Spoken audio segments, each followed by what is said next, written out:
Good afternoon and welcome to the Full Scottish on Sunday the 23rd of April. My name is Brian Liddy and I'd like to welcome our guest for today, Siobhan Tolland. Siobhan, good morning, good afternoon, how are you? Hi, nice to see you again. I'm fine, thank you. How are you? I'm good, thank you. So Siobhan, you're an SNP councillor now in Dundee, is it Lochee in Dundee? It And is. yeah, and you're also a member of the NEC regional, the regional NEC for the SNP, is that right? Yeah, that's correct. Yeah, Yep. that's great. That'll come in useful for because that's going to crop up in one of our items today.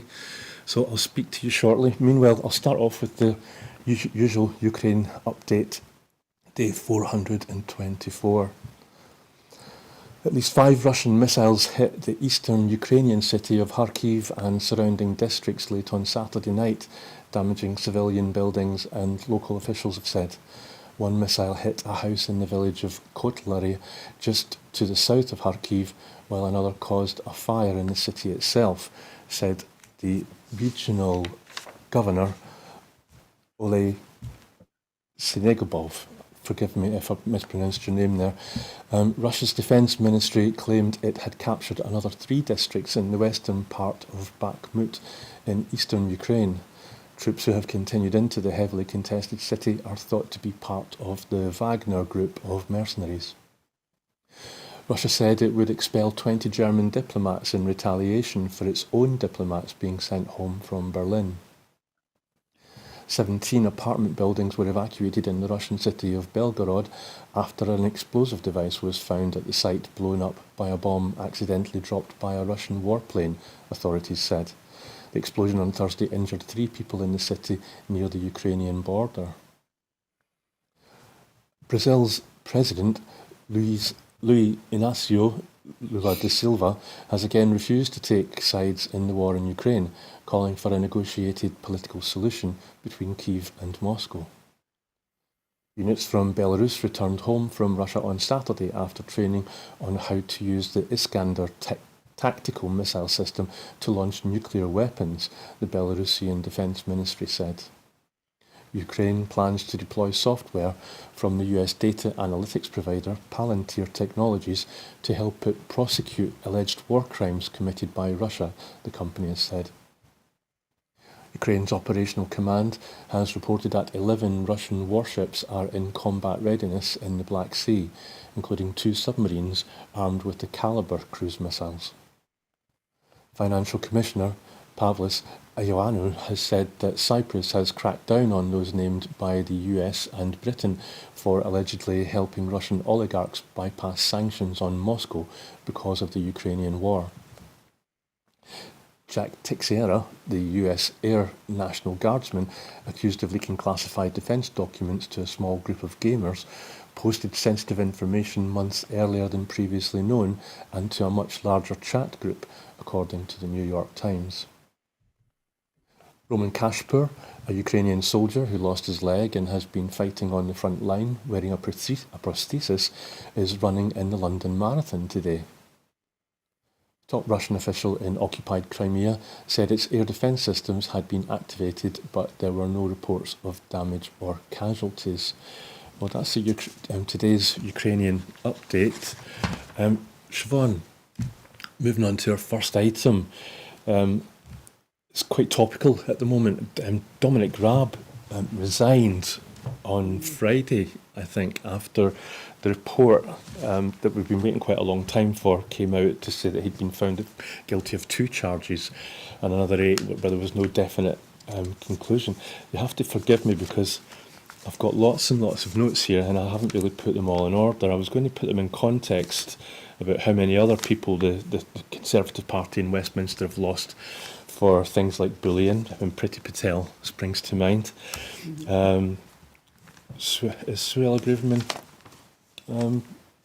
bullying, but also there's other people that I would like to put in mind as Gavin Williamson. You see these notes. Who else? Who was the chap? Anyway, I'm wasting our time. Bullying. One of the main thoughts that that's coming to my mind when I've been following this on the news is that Dominic Raab, in his letter, said that he thought the bar had been set very low on what could be classed as bullying, and that's why he's been found guilty. But surely, just as things like to say, surely that there should be zero tolerance of bullying. It should just be totally unacceptable. That's like saying that there's a low bar that I should be able to slap someone on the face for no reason, or that there's a low bar for me to commit murder, or there's a low bar for me to sexually abuse someone. Surely it should just be, it just shouldn't happen. Do you think? I mean, yes, I would in the main agree with that, actually. I think that, things do exist on a continuum. What's maybe kind of seen as robust might be seen as bullying by others. But, there is, if we've got clear definitions of what bullying and harassment are, then, that gives us the guidance and the procedures and policy to kind of push that forward when complaints do happen. I think the problem with Dominic Raab is that there is a culture where people are so used to just getting away with behaviour that they see as just robust, but is actually felt by people across the board in Westminster as bullying. So you can, from when his perspective that he's coming from, he probably doesn't actually think that he's done anything wrong. The bar's been set too low, he says, because that culture allows so much ingrained and deep-seated bullying and harassment that it's actually normalised behaviour. And I think that that's the problem that we have. It's a wee bit like, if you think about Dominic Raab's statement, it's a wee bit like the white man getting to define what racism is. Well, the bully doesn't get to define what bullying is. So we have that kind of situation here. And I think that the problem that we have, I'm not sure it's necessarily just a Conservative thing. I think that what we have is a culture in Westminster, and it was Laura Cox did a study of that just 2-3 years ago in the Westminster culture. Quite shocked actually at the level of bullying that was done. I think it was something like 1 in 6, but also the fact that there were so many people that didn't feel they should report it, or that they could report it, and they wouldn't be backed and they wouldn't be supported, or they would be classed as troublemakers, despite kind of formal attempts through trade union groups and so forth to actually take these concerns and complaints forward. So we have a culture of silence. We also have a culture where people are actually scared and worried and unclear about how they put forward a complaint and what happens when that complaint goes.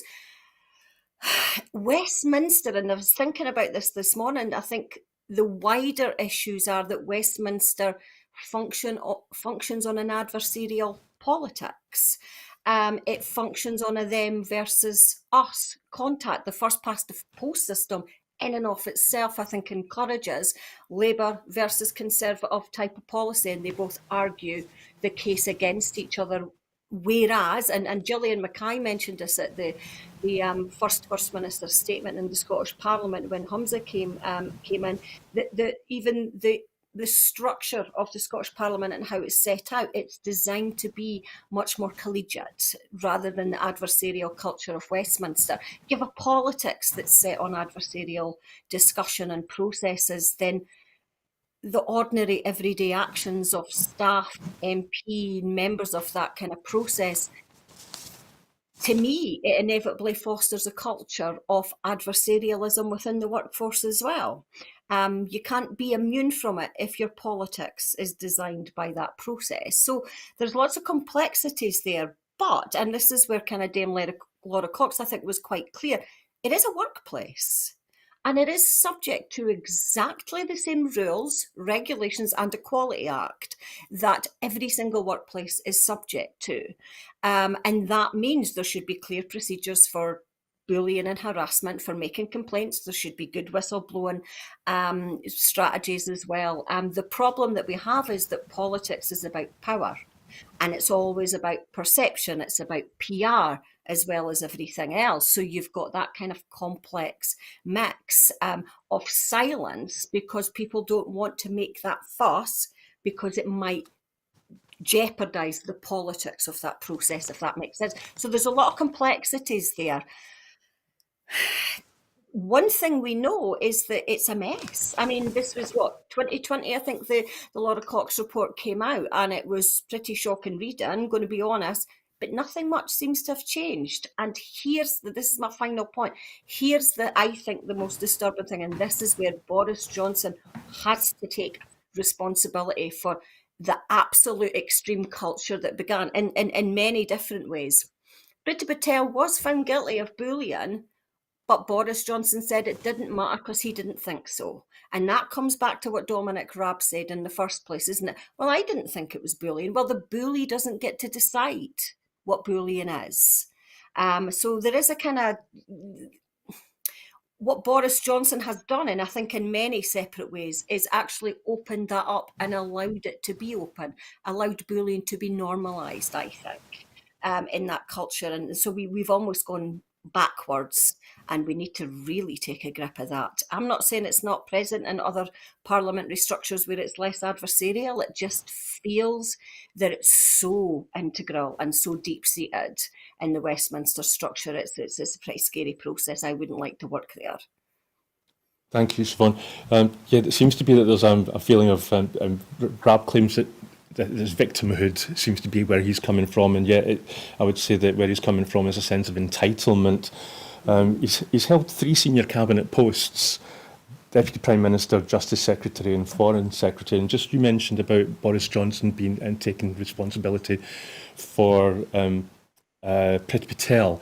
I'd also say that the current Prime Minister, Rishi Sunak, needs to take responsibility because Liz Truss, when she was Prime Minister, sacked Suella Braverman. Yeah. And then as soon as Sunak became Prime Minister, he brought her back in. And shows that there's almost like a duplicity, or I would even maybe go so far as to say hypocrisy, because so if you let, so he brought Suella Braverman back in, but he was happy to let Raab go. And that low bar that you said that was set, which is why Raab seems to think that he can get away with that, I would hazard to say that that's been in place ever since Dominic Cummings lied in the Rose Garden. Ever since then, I think every single Tory transgression that we've seen, I'm talking too much, but I think everybody says, well, I'll get away with this because Dominic Raab got away with it, Owen Paterson got away with it, you could go on and on.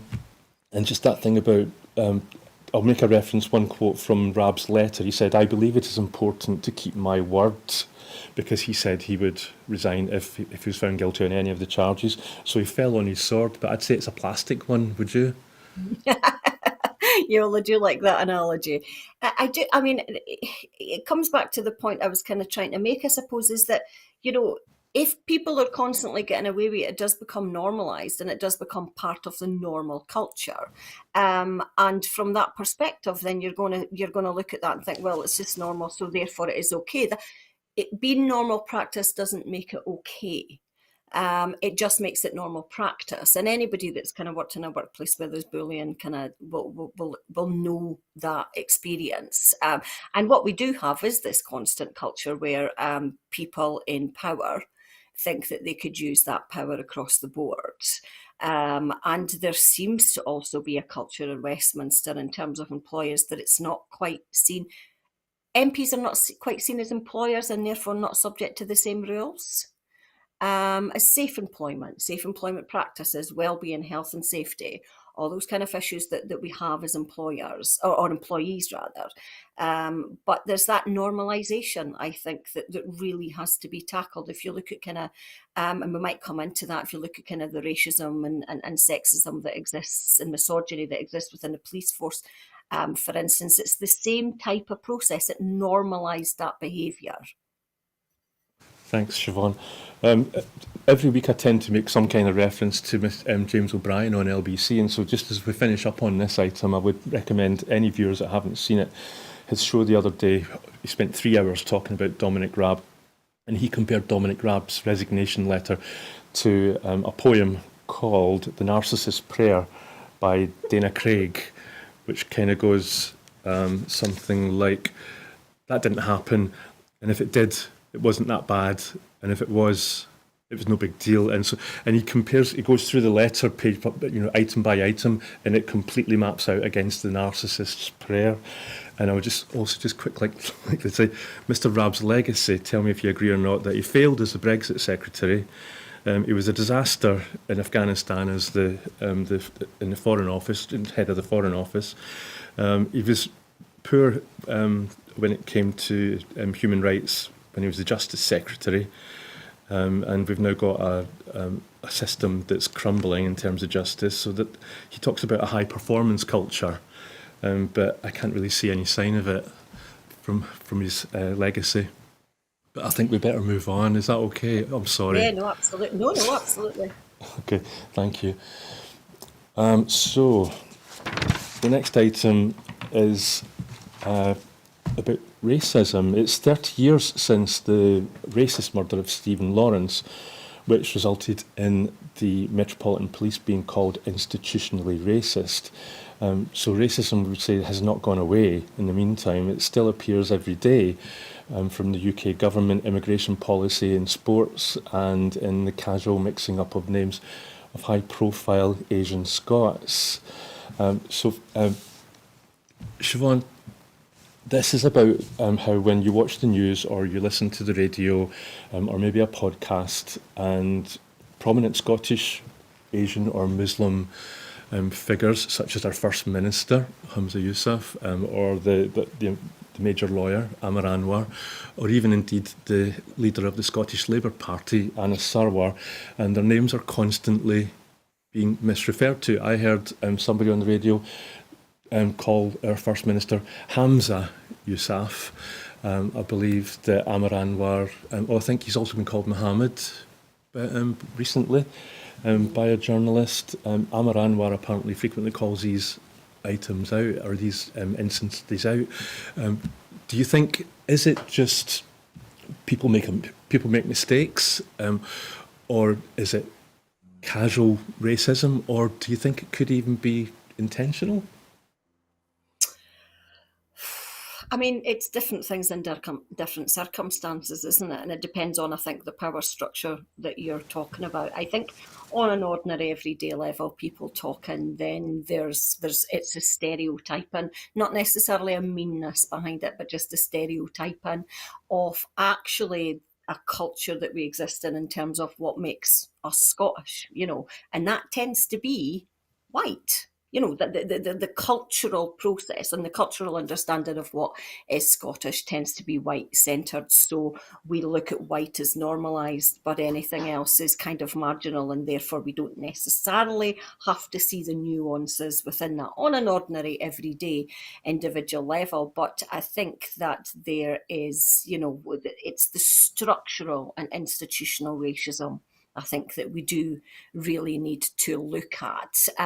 Those small, I mean, we might have our own opinion whether a journalist does it deliberately or does it by genuine error, or does it because literally they just don't care or don't take the time to notice the difference.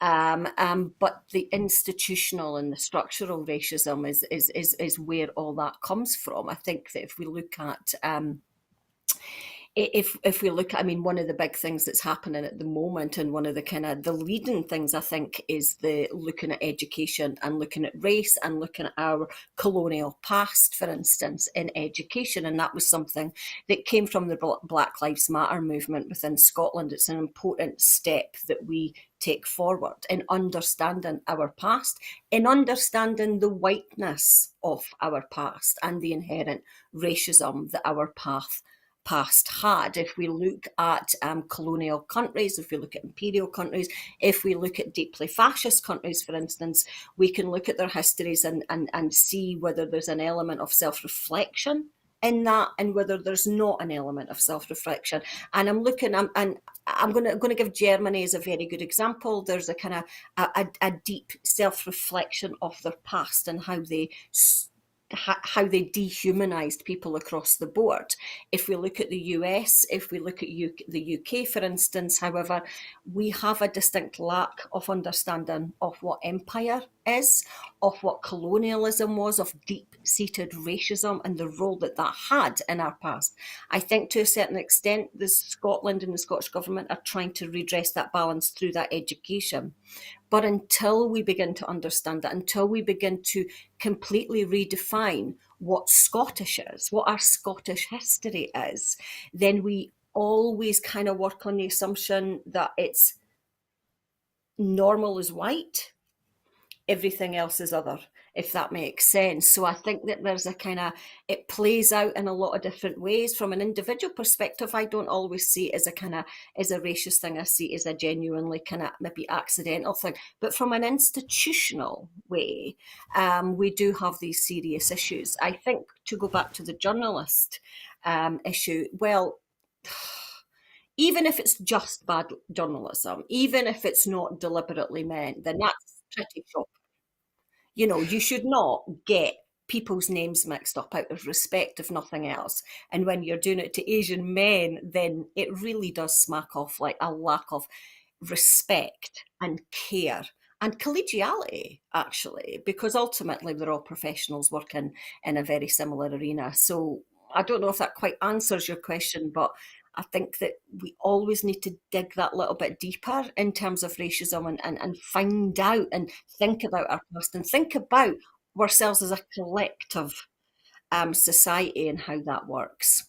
I think that's great. I think that's great, Siobhan. And I'd just like to maybe feed into what you said there about digging a little bit deeper. I've certainly found over the years that when I've had friends or colleagues from Poland who have come to live here and work, and they're called Charles, and or Martin, and I've sort of said that's not a very Polish name, and he said, well, my name's actually Charek, but everybody gets it wrong, so I just tell people that I'm Charles, and Martin's not Martin's not my name. My name's Marchik. So when I meet someone who I can hear that English is not their first language, and they give me an English or a Western sort of name, I do always ask them, so is that really your name? And if not, tell me what your real name is and I'll call you that. And just that little thing about, you were talking about, it's not always maybe people of colour. I don't want to take up too much time, but I remember just had two colleagues. One was called Richard and the other one was called Siobhan, both of them white, English, Anglo-Saxon, probably Protestant. Richard had a problem with Siobhan's name always. He never said it to her face, but he would say to me, what is it with her name when you look at the spelling of it? And I would say, well, how do you think you should spell it? And he would offer a phonetic spelling. And I would say, well, that's fine, but that's not how it's spelt. So if you do a search for her on a web a database, you're not going to get any results. So just... And I think that's because obviously Siobhan had an Irish background. Yep. She wasn't Irish, and it was that tip of the iceberg thing is, it's maybe just, and also you mentioned imperialism and empire, incredibly important. I think, thank you, but I think there's another big tributary that's flowing into that lake from more recent times, which is 9/11, and since then, and it's almost as if when somebody gets the First Minister's name wrong or the leader of the Scottish Labour Party's name wrong, it's almost, or even somebody in the street, it's almost as if they're saying, your parents gave you a name that makes you sound like a terrorist. And I don't know, what do you think? We've got a couple of minutes left. Does that make any sense? It does, and I went to the STUC conference on Monday and listened to Hamza's speech to the STUC, and it's not the first time he said it, but he thanked the STUC for the support that they gave him as a teenager when he was seen as a threat and a traitor to the country after 9/11. So he was brought up in that as a teenager in that post 9/11 culture where he was seen as traitorous to the country that he was born and bred in, and he's now First Minister. I just want to mention one more thing, please, if you don't mind, that the reality of racism is that hate crime against kind of our kind of ethnic minority population is incredibly high. And poverty is also incredibly high. The employment gap is also much higher as well. So there's real impacts of structural racism that we have to deal with on an ordinary everyday level. It's great that we now have a Muslim First Minister. One of the best images that I saw in the early days of him being elected was him leading prayers in Butte House. I think it showed that cultural change that we should have all have been massively proud of. But it's just the start. And just because one person reaches the top as the First Minister, it doesn't remove the structural racism. It can help, but it doesn't remove it. But yes, I think the post 9/11 thing was horrendous. And this is a personal story. I had an ex who was Muslim, and an incident happened in London, and his family was down there, and he says, "Don't, whatever you do, don't run. Do not run, because a Muslim running at this moment in time will be seen as guilty." So that's what was on his mind. It was that kind of, how will your actions be seen as a Muslim person? Because immediately, as you said, immediately connected with the notion of terrorism, and that has been a horrendous legacy for us. Thanks, Siobhan. And so hopefully then, now that we've got a First Minister who is a person of colour and Muslim background, and Anna Sarwar, hopefully I know they have worked together in the past, hopefully they'll continue to work together to do something about that. So our next item is about the mainstream media in Scotland. Do you think, is it normal for a country's media to appear to be of one mind and to go hunting for scalps without any evidence, never mind finding any evidence of guilt? This is in reference to things like the BBC routinely refers to the Scottish National Party government in Holyrood, when really they should include the Green Party and just talk about the Scottish government or the government in Holyrood, but it's always the SNP government. And for example, a good example was the other day, Douglas Ross asked a question at First Minister's Questions if the SNP faced bankruptcy. And then straight after the First Minister's question, the First Minister then was mobbed by journalists, and the only question he got asked was, is it true that this is true? And also we've got a video coming up in the next item, which I'll just showcase here at the moment. Broadcasting Scotland was pleased to be able to go to a press call recently where an announcement was going to be made about Wellbeing Scotland. Broadcasting Scotland, we turned up with our crew and cameras.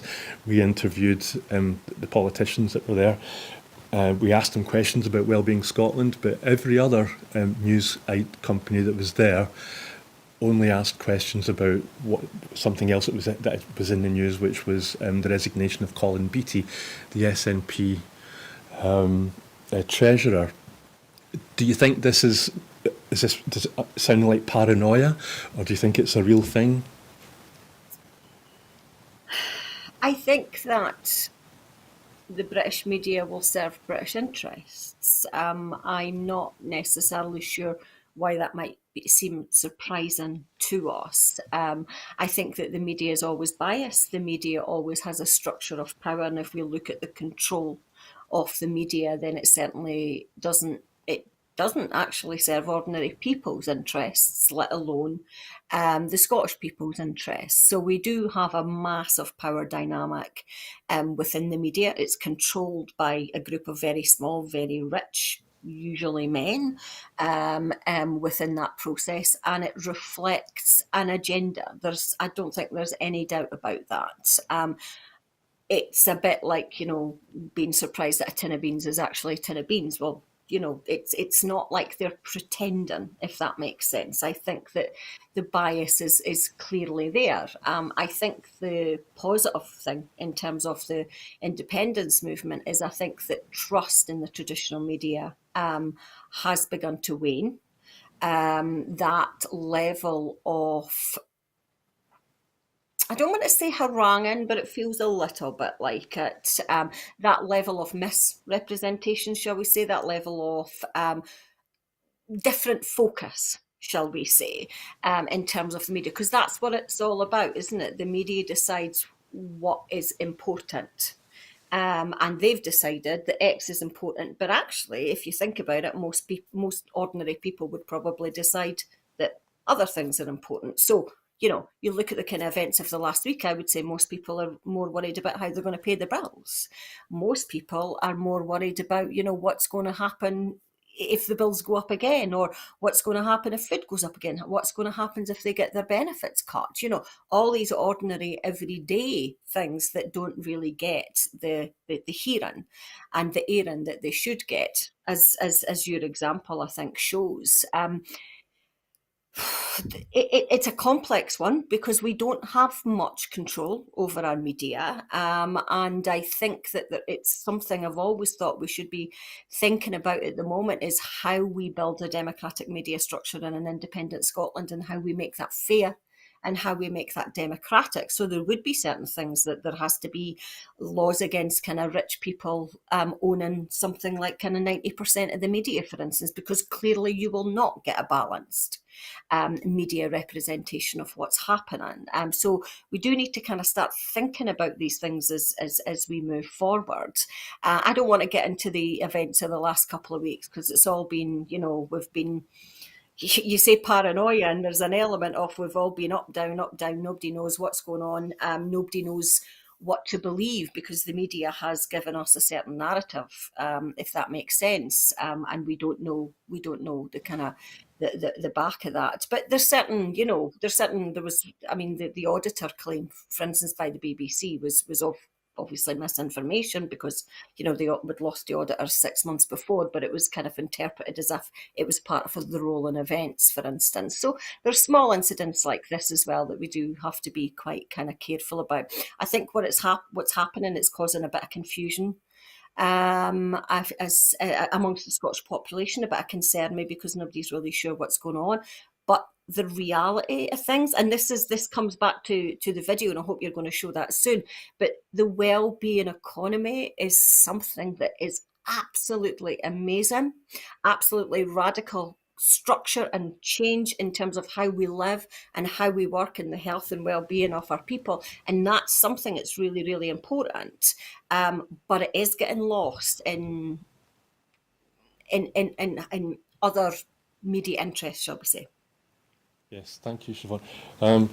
I think that thing about it being lost, there was a good example of that the other day. I mean, we are going to come on to it, the wellbeing economy and the First Minister's, but the day that he was due to make that announcement about the wellbeing economy, the media kind of ignored that because all they did was cover the resignation of Mr Beattie, who had been Treasurer. And then when that was reported in BBC Scotland, it tended to be along the lines of photographs of Mr Murrell leaving the house, rather, and then saying he still owes, the party still owes him money. So, like, just using those photographs of people leaving their houses is interesting. BBC Scotland Radio apparently has lost 20% of its listeners in the past year, I'm told. And I wonder, there's just a few alternative places that you might be able to offer an opinion on. Professor John Robertson, who, like yourself, often appears here on this channel, his website, Talking Up Scotland 2, is a good source of alternative news. I think the most latest story was a fact check on the ferries and how many ferries Labour have built when they were in power. You can guess the answer, I'm sure. And then there's MSM Monitor on Twitter, the mainstream media monitor on Twitter. He's very good. Or she may be very good. I don't know who it is, they're anonymous. And a personal favourite of mine is the Merciless one, Pete Nichol on Twitter. He's well worth a look, a little bit more irreverent. Is there any that you can add, or any that you can say about Professor Robertson or MSM Monitor Twitter? I like Professor Robertson's Talking Up Scotland. It gives you kind of it's kind of like the Scottish version of fact check, isn't it? So in that respect, I think it's very good, and it's unapologetically positive, I think, in its outline. I think that there is a maybe perhaps a word of caution that as we move away from mainstream media, we also need to be cautious that the alternatives, aka the social media, does not offer often solace or truth in that process as well. We've seen that increase and rise of right-wing takeover that's occurring within social media, and we do need to be cautious about that as well. And I think this is part of the problem that the independence movement has perhaps got ourselves caught up in, that in rejecting mainstream media after 2014, there was a shift towards social media, which I think in its first instance was positive because we used it as a social democratic vehicle for the independence movement, but it has become increasingly more right wing. And I'm constantly, as a mother, I'm constantly, we have, kids get a lot of things in school about, safety on the internet. And one of the things I'm constantly telling my son is just remember it's not always about kind of the traditional things, but there's also about that every 7 steps you're moving towards a fascist kind of outline within social media. So be careful what you're looking at. Yes. It's that the YouTube. The next thing you know, you're moving into kind of various like really bizarre right wing organisations and so forth. It's that rabbit hole that we can often get sucked into as well. So it's just that it's trying to find that balance of truth and balance of fact. You're absolutely right, Siobhan, and I would just like to say that I know that people like yourself and people that are watching today, they already know, but one source that you can trust at the moment is us here at Broadcasting Scotland, me and my colleagues, so spread the word. So I'll move on to the next item. Wellbeing Scotland, we've been talking about it already. There was a recent press call, Shona Robertson, the Deputy First Minister, was talking about a new portfolio prospectus where there's going to be a pledge for actions by 2026, which is not too long away, about a wellbeing economy. I've got a list of questions or a list of things here about what a wellbeing economy might look like, or what is a wellbeing economy, because it's maybe not something that people might wonder about. But before I go through that list and ask you about them, Broadcasting Scotland was invited to a press call the other day to cover the launch of this new project for Wellbeing Scotland, and we've got a video that we'd like to show you now. How would you describe the idea of the wellbeing economy to someone who's unfamiliar with the concept? The wellbeing economy is about making sure that we are seeing good economic growth, but we're using that for a purpose, and that is about making sure that we are protecting our people and our planet. We're making our economy work for the people rather than the other way around. So it's about making sure that we're seeing greater fairness, we're driving down child poverty, and we've got a series of metrics that measure how we're doing that goes beyond the traditional GDP measurement of the success of an economy and looks more at how we're ensuring that we're creating that well-being in our nation. And how does the wellbeing economy relate to economic growth overall? So it's about making sure that there's a really good partnership with business, and we're generating that investment in our economy that allows business to thrive, that generates the revenue that allows us to invest in good public services, ensures that there's a good redistribution of wealth, and ensures that we're protecting people and planet. And there's a real opportunity here in Scotland with our vast renewable energy resource to see a good, just transition. That obviously has an important dynamic in terms of us meeting our net zero ambitions, but also ensures that we are generating economic rewards for our country as well. And lastly, how confident are you that the pledges made in the policy prospectus will be fulfilled by 2026? So these are ambitious targets that we've set ourselves. These are ambitious measures by which we are asking the people across Scotland to hold us accountable to. I'm going to be making sure that every day and week in the next 3 years I'm going to be looking at those commitments to ensure that we are honouring them and that people have a very clear sense of what it is that we're trying to achieve. In the economy space, it's about making sure that we have a growing economy, we have more people in good, well-paying jobs, we have a good fair work principle behind us. We're also looking at reaping the economic rewards that comes with our just transition, taking people with us on that journey. It's going to be ambitious, it's certainly going to be challenging, but I'm very much looking forward to making sure we meet those challenges. Thank you. Thanks. So that was Neil Gray, Wellbeing Economy Secretary in Holyrood, being interviewed by Broadcasting Scotland. And just to bracket, or just to like tie off a loose end, that's the press call where I was telling you that we were there to ask questions about the wellbeing economy, but everybody else that was there just asked about the Treasurer's arrest. And the venue, just by the way, we shout out for them, was the Deer Green Coffee Roasters in Glasgow. So, Siobhan, I've got a wee list. I'll quickly run through them here if you don't mind. Yeah. So, a free green economy, what would it look like? It would have fair work, efficient public services, a strong and a green economy, a progressive tax system. Pick out any of these that you want. Tackling poverty, narrowing the gender pay gap, increasing the real living wage, Scotland becoming a European startup nation where more businesses are encouraged to come and start here and work here, growing international exports quite a lot, producing 5 gigawatts of hydrogen energy by 2030, again, not very long away, not far to go, and a new deal for local government. I know you're in COSLA, so maybe that last one is appealing for you. Sorry, I'll let you go. No. Well, I mean, it clearly is, but one of the things that that piques my interest is the progressive taxation and its connection to actually anti-poverty. I'm just going to say at the start, I mean, the wellbeing economy for me is one of the most radical changes that we've seen in modern times. And what we've got, and that's something that it was touched upon but not quite pushed, I think, enough, is that what we're doing is we're resetting the GDP structure that basically assesses success based on our GDP, based on our economic output, based on how well companies do, based on how rich the economy is in terms of finances.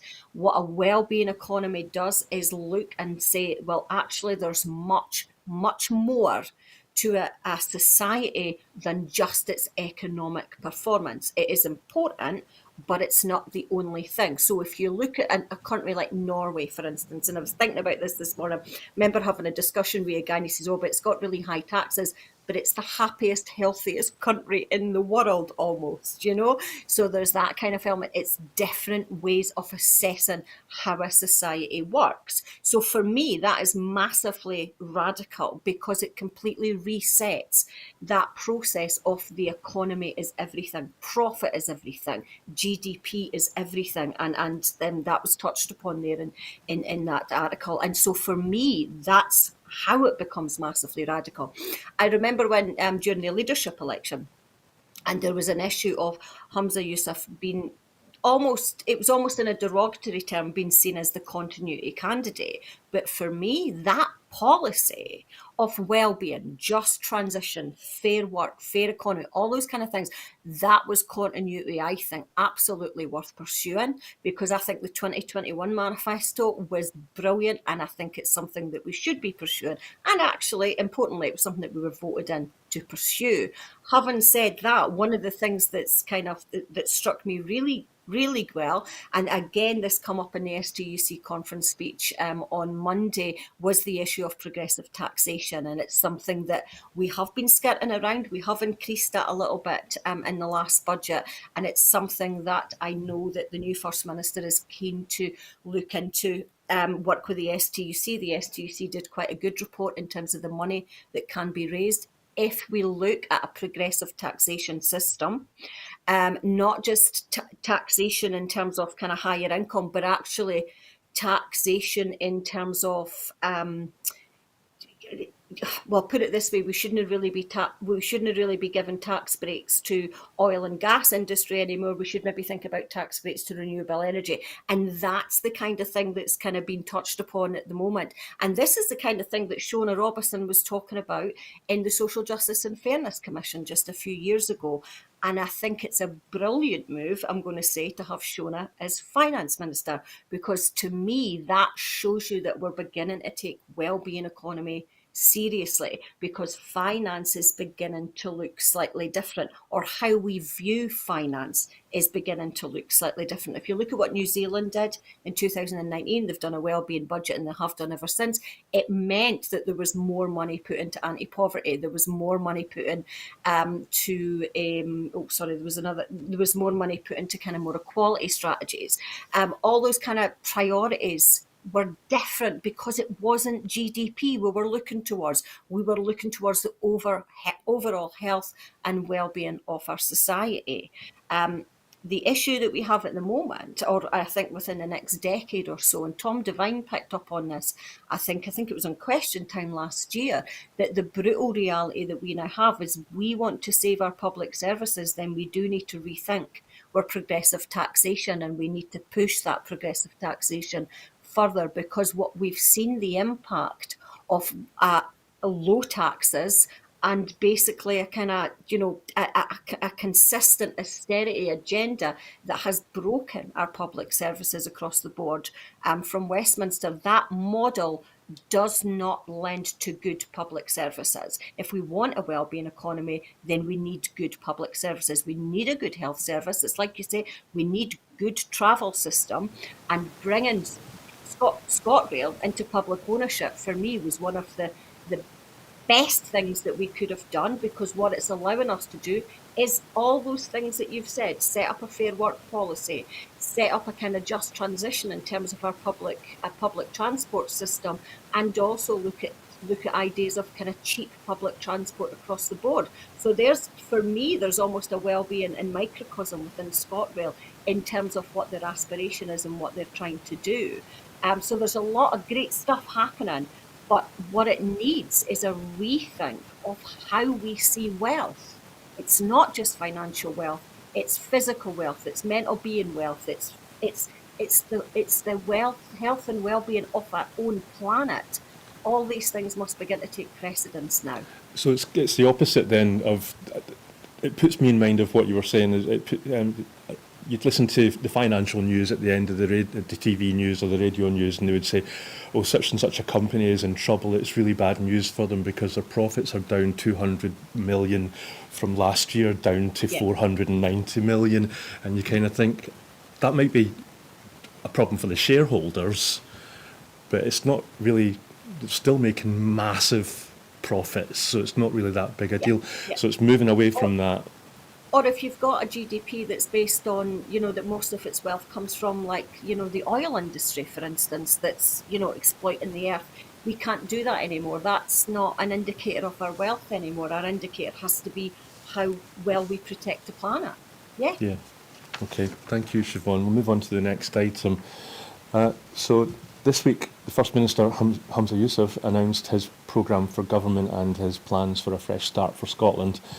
But will the implementation of these plans depend on the success of his fresh start for the SNP? Before I go to you, Siobhan, I've got a press release which I thought was really interesting, and I just thought I would maybe read out a bit of that because it might furnish your reply. So it's an SNP press release called "A Fresh Start for." Oh no, I'm getting ahead of myself. So the First Minister Humza Yousaf has announced a new policy prospectus setting out how the government will deliver for Scotland over the next 3 years. In his first major statement to the Parliament, First Minister said 3 missions centred on themes of equality, opportunity and community will be central to his government. So there's going to be a new deal for Scottish business with urgent discussion to agree on how they can better support businesses. I could go on, but actually they're going to seek a new agreement with the Convention of Scottish Local Authorities, COSLA, that I know you're heavily involved with in the past. Over to you. Sorry, I think the viewers have heard me enough this morning. What do you think of the new First Minister's new programme for government? I mean, I think it's a really, really good start. One of the things, of course, I've maybe just kind of touched upon is the 6-month pilot of removing peak time fares as well from ScotRail to allow that kind of cheaper public transport. I think would be good. Again, the investment in the Scottish ferry network, I think, is another one that's come to mind as well. The new agreement with local education authorities. Local authorities, I think is a good thing, and I know that you've touched upon that a few times, and I know that it's something that the First Minister is keen to do. He's already had that first cabinet that he promised he would during the campaign, which includes council leaders, MPs, MSPs, all together working together to find a kind of broader common ground and working together. And that's the key, I think, that one of the issues, I think maybe regardless of party, that councillors feel is that there's not that parity of esteem that's often given, that it seems to be a bit of a second, an afterthought. The funding becomes a bit of an afterthought. Councillors themselves become a bit of an afterthought as well, but there has to be that connected thinking between what the Scottish Government are looking to do and what local councils are looking to do as well. And, kind of heads up for Dundee. I mean, I know that in Dundee, like John, the council leader, has always met with the MP and the MSPs, and that's been a kind of regular thing. That's because its communication is important. But to allow councils just a bit more freedom, a bit more control over their own finances might be a good thing as well. So there's lots of things that I think that Humza has put into play. One of the other things to shout out, which I think is great, is the further 1.3 billion investment for the Scottish Child Payment. Now, we know how important the child payment is, and we know how important it's been. And especially in recent times with the cost of living crisis, or as Believe in Scotland call it, the cost of union crisis, which is maybe what we should be beginning to start calling it by. It's become lifelines for people and for families who are on low income. What that does, of course, is invest in our children and make sure that our children get the best start that they possibly can. So those kind of things, to me, are beginning to reflect the wellbeing economy in practice. I did note that Ros Foye had said a few days ago that we need to be careful not to, Ros Foye, sorry, is the kind of head of the STUC, but said we have to be careful not to just use the notion of wellbeing economy as just some kind of gimmick. I think that Humza's programme for government near suggests that we're certainly not doing that, and that there are real touches there that will push forward the wellbeing economy in all its intent. So yeah, I think it's quite an excitement one. I think that I've been pleasantly surprised at the progressive agenda of Humza. I think that that's where we need to move forward. I think that Nicola Sturgeon as First Minister set the path for that very well. The 2021, I keep going back to the 21 manifesto, but I think it was like a historical moment in terms of kind of how Scotland thinks about itself and how it thinks about its economy and society. And I think Humza is pushing that forward in quite new and innovative ways as well. And we need to just keep going with that, and we need to find ways to bring that fairness and equality and well-being back into, not just as a gimmick, but as something that we, as an absolute process of how we build our society. It needs to be integrated into our whole way of thinking. It's a change in our discourse and a change in our ideology now, in terms of how we think society should function, no longer for profit, but for people. Thanks, Siobhan. So just thinking what you were saying there, there was a question buried in that rather nebulous blurb that I gave you at the beginning, which was that will the implementation of these progressive plans by Humza Yousaf, will they depend on the success of a fresh start for the SNP? And so I'm kind of thinking, no, it's okay. It's because I'm such a poor communicator, really, which is why I'm in the wrong place here at the moment. But so if you think of that as like at the core of something like a gobstopper, and then with the progressive policies, I mean, and then within that you've got the SNP, and they've got a new treasurer, and hopefully there's going to be more transparency, and the like, and more. And so that's one of the layers. But then a bigger layer than that is Holyrood in general, regardless of party, whether you're Conservative, Lib Dem, Green, SNP. And what I'm thinking about is Lord Frost's recent announcement that he thinks, or it's not an announcement, his recent statement that he thinks that devolution should be rolled back and that powers should just be taken away from Holyrood. So the press release that I was really keen to read out, I'll do it now, it's an SNP, which I always think are fascinating. So it says, for immediate release, Sunday, 23rd of April, 23, today, Newsdesk's political correspondence, and it's called Tory Crocodile Tears on Devo Attack Will Not Fool Voters. Rank hypocrisy of Section 35 leaders laid bare. Tories acting upset about David Frost's plans to dismantle devolution are guilty of rank hypocrisy, the SNP has said. No more powers should be given to the Scottish Parliament, and some powers should be snatched by Westminster, the Tory peer said. Tory politicians such as Murdo Fraser, Stephen Kerr and Donald Cameron queued up to publicly condemn the column in a bid to distance themselves from the proposals. despite avidly supporting Westminster's Section 35 veto imposed on legislation passed by a cross-party majority of MSPs in Holyrood. And it goes on to say that Tory MSPs are hypocrites, which is quite a strong-worded press release. But I don't know, I was were you as surprised as I was when you saw the list of Conservative MSPs that had come out to say that they were against what Frost had said about devolution? Well, there's moments, isn't there, where you know, kind of structures realise that they've just gone that a wee bit too far. I that comment didn't actually surprise me. I think it's saying what a lot of Conservatives are thinking, and I think that you're right. There is an element, under the SNP statement, I think was right as well. There is an element of pure hypocrisy here. Because you can't, on the one hand, retract and take away power, and then be shocked and horrified that a Tory says we should take away more power. This is not how it works, and we have to we've been aware of this anti-democratic influx for quite a few years now, and the threat to devolution that we've had.